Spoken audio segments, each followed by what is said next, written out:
Here, drink some of this. Have a shot. The first time you do it, you put yourself at risk because it takes a toll.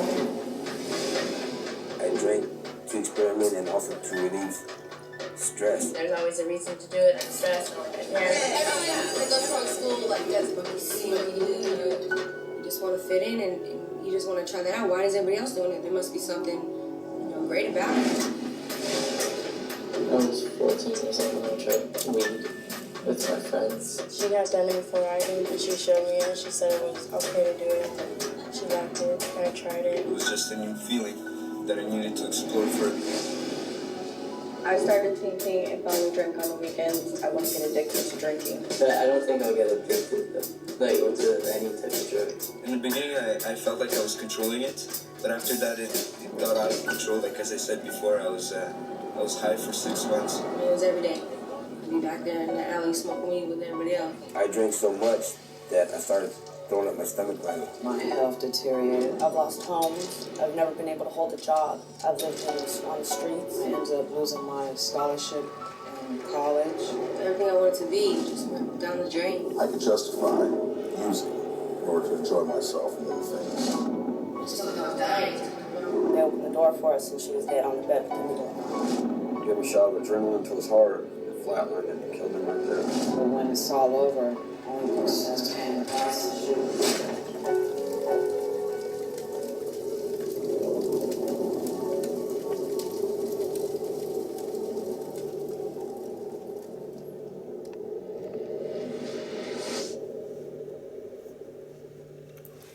Hello, my name is Vanessa Lee, and the video that you just watched is Teens Truth. Teens speaking about their personal experience of why they got involved with substance abuse and the effects of substance abuse. Today I'll be talking about a program I'd like to create to help prevent teen substance abuse. The program is called TAPP, Teen Alcohol Prevention Program. The mission for the program and the reason why I wanted to create this program is to bring awareness and present a solution that will assist in the reduction of underage drinking by redirecting teens and providing a structural forum for rehab and family counseling. Now, for the last 40 years, substance abuse has been an issue in our nation. Now, just to ask you a question, what year do you think that the increase of substance abuse in teens began? 1990, 1996, or the year 2000? If you guessed the year 1996, you were correct. This has been an increasing issue for 18 years, and that is another reason why prevention is a good method to help with the reduction.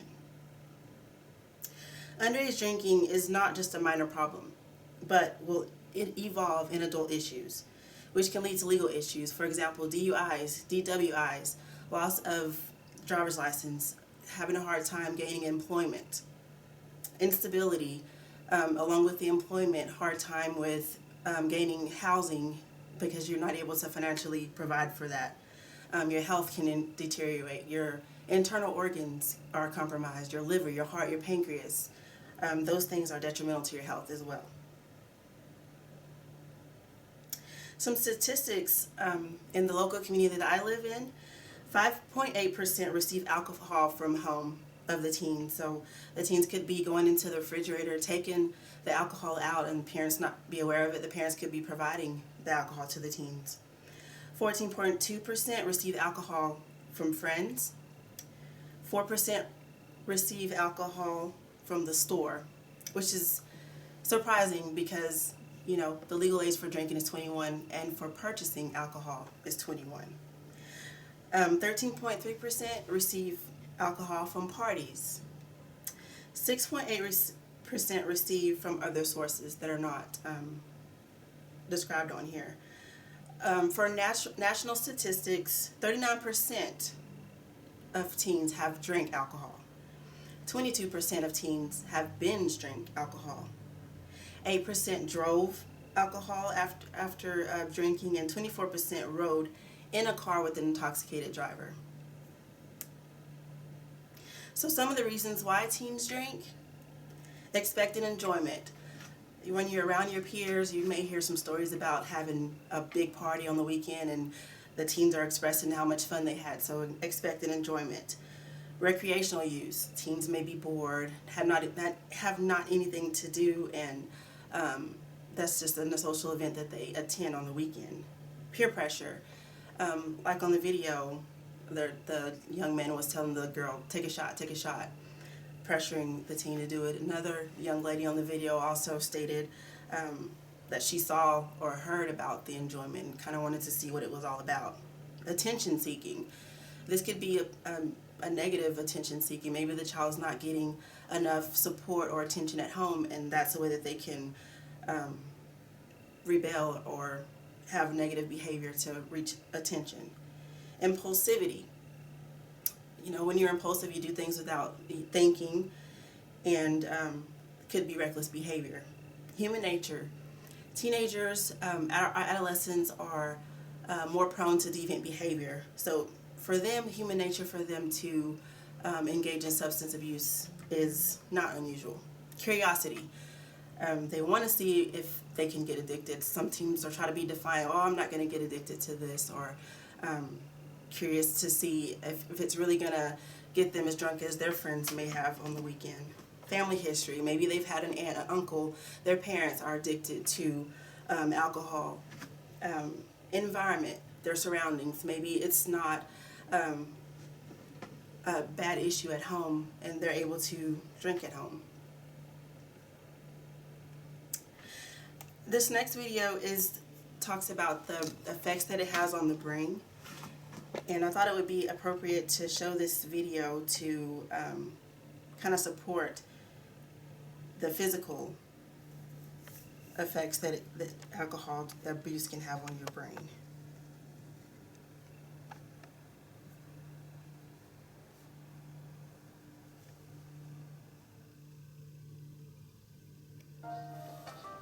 Hi, my name is Sydney Garrett. Welcome to Alcohol and the Teenage Brain. There is a new and troubling link between underage alcohol use and evidence of permanent damage to teenagers' still developing brains. Parents and professionals working with teens need to be aware of the latest scientific research and data. Current developments in neuroscience show that teenagers who use alcohol damage their brains right at the moment when they need the most brain power to get good grades in school, to do well on standardized tests, to go on to college, and to become productive adult members of society. Even one single episode of serious binge drinking takes a toll on the teenage brain. The human brain does not fully mature until age 25.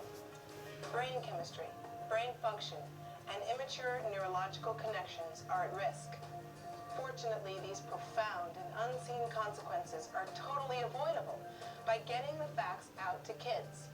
Alcohol and the teenage brain is a dangerous mix. In this program, two prominent scientists, Dr. Scott Swartzwelder of Duke University and Dr. Susan Tapert of the University of California at San Diego, discuss the latest findings of their research and how important this data is to ensure neurological health and undiminished brain function in teens.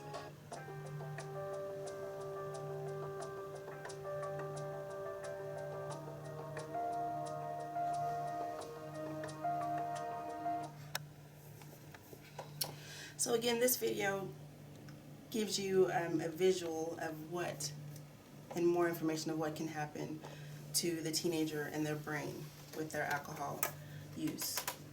There is another picture on here that I'd like to show that gives you a look of the brain of a 15-year-old male who is a heavy binge drinker.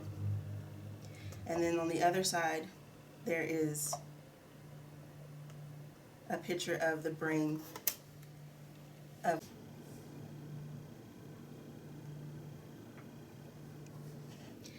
Okay, on this picture, this is an example of a 15-year-old male that's a non-drinker and a 15-year-old male that is a heavy drinker.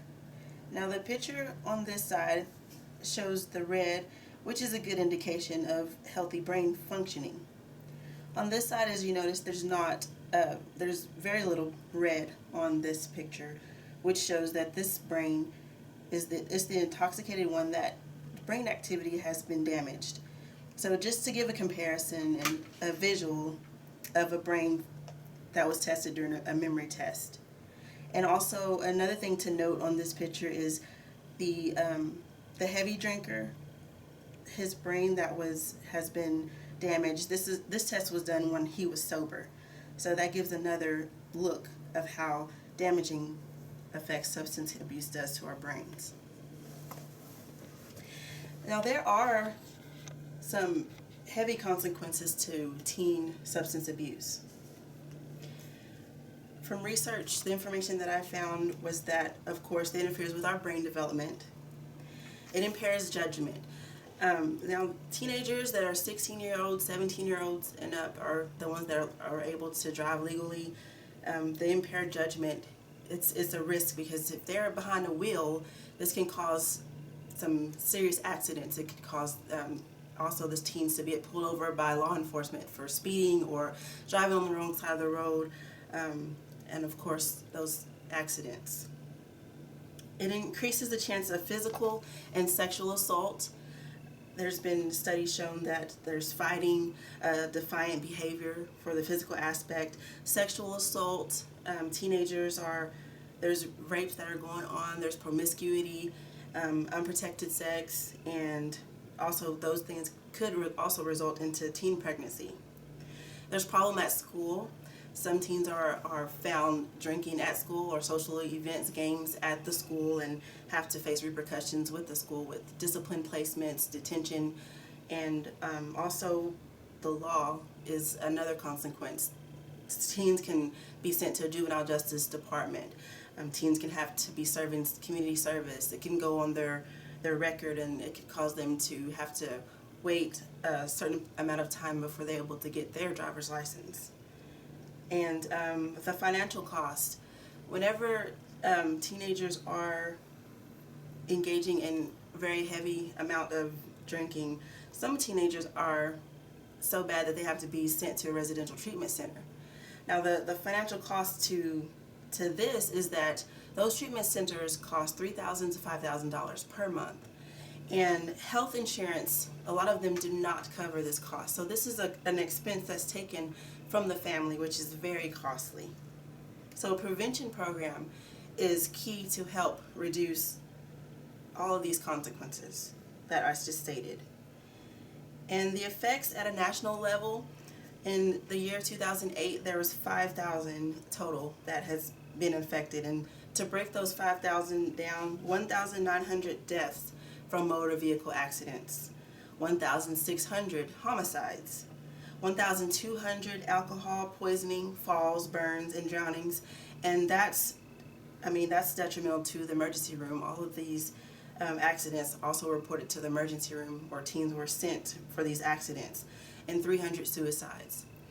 Now, the motor vehicle accidents, the homicides, the emergency rooms, falls, burns, suicides, they not only affect the teen, they affect their family, they affect their peers, and it affects the community as a whole. Some effective methods from research has shown that if you work with the individual, if you work with their family, and if you work with the school and the community, all in one holistic approach, this has been a best way to be effective in the reduction and prevention. And also a key component of including the family and the parents is because research has also shown that when a family has educational component, there has also been a great reduction in substance abuse. Now for the Teen Alcohol Prevention Program, or TAPP, the goals and objectives for the program is first to provide proper intake. Now we have to do assess the needs by way of accurate evaluation, and those are physiological, emotional evaluations, which will need to be done by a psychiatrist. Physiological evaluation and exam needs to be done by a medical professional. Now the physiological and emotional evaluation, the things that the psychiatrist may find is that the teen could have a dual diagnosis. For example, they have the substance abuse disorder as well as ADHD, anxiety, schizophrenia, depression. So the psychiatrist would determine if the substance abuse is a primary or a secondary disorder that needs to be addressed. And again, with the physiological evaluation, a medical professional will make sure that the teen is healthy, because again, this substance abuse affects our internal organs. So we need to make sure that our teen is healthy mentally and physically. Create a plan with short and long-term goals. Now, whenever you're making plans with the teen, it's good to sit down with them and kind of see what their future holds, because whenever we can put some positive goals in front for them to reach, we can help replace the negative behavior with the substance abuse. Instruct to social approach and social acceptance. Now, we just have to, do life skills and discussions with the teen, because they may feel that, it's socially acceptable to engage in substance abuse, and that's absolutely not correct. Performance maintenance. Monitor the teen's family progress in the program, and this, of course, will be done by a human services worker. Create short-term goals with the award system. This can be done with the family. The family can work together with the teen and create some kind of incentive for the teen to, for example, complete the program, or reduce or stop, which what we want to do is to stop their alcohol abuse. Maybe they can reward them by movies or letting them do some things that they like to do that's fun. Create an exchange program for negative for positive. Assign a mentor, peer sponsor, that would help them navigate through the program and give them access for support and guidance through tough times. Now, what our hope is for peer support would be someone that has had some of the similar issues that the student has been facing. For example, someone that has had at least a 5-year recovery time frame from substance abuse, that can really dig deep and connect with the teenager to help them through their issue and to provide support to them. The last one is to help them to reconstruct their life based on their set goals. Now, the teen may not have thought about their future, so having them focus on their future plans. Those goals could be college, getting a good job, military, just helping them focus on their future and really emphasizing that substance abuse is something that can be a roadblock that they can overcome with some support. And then evaluation of the program and the applicant. The human service worker would track the progress made with the participant and the family, and if necessary, if the human services personnel feels that they need to reassess the teen and their family to add some more support, add some more resources, that would be done during the evaluation. And provide them information to help them be successful in society. That can be connecting them to resources after they complete the program, give them some resources to a virtual community to help them do some exercises. If there's a need for one-on-one counseling, that can be set up as well through the evaluation. And the overview of the TAPP program is that this will be an 8-week program. The teenagers will have this 8-week program after school, so that it will not interfere with their academic learning, and it will be 1 hour, and during that time there will be group sessions. There will be their volunteers and mentors will be there. Another reason why we would need some sponsors to help with the program is if there's any expenses that we need for field trips or anything in that nature that we can do to help support and encourage the teenager. And volunteers, for example, if the teenager does not have any medical insurance and the psychiatrist or the medical professional is not able to see them because of that, then we can get a professional to volunteer to do an evaluation that's necessary for our teen. And also, parent involvement is a big factor in the teenager's success. So providing the the parent with some education and some skills and some support to help them with their family dynamics is imperative also to the prevention program. So again, the Teen Alcohol Prevention Program is a prevention program to help our teenagers that are facing this epidemic that has really taken over in their lives. And so hopefully we can, with this program, address it and reduce those statistics is our goal in the program. So thank you for watching. Have a great day.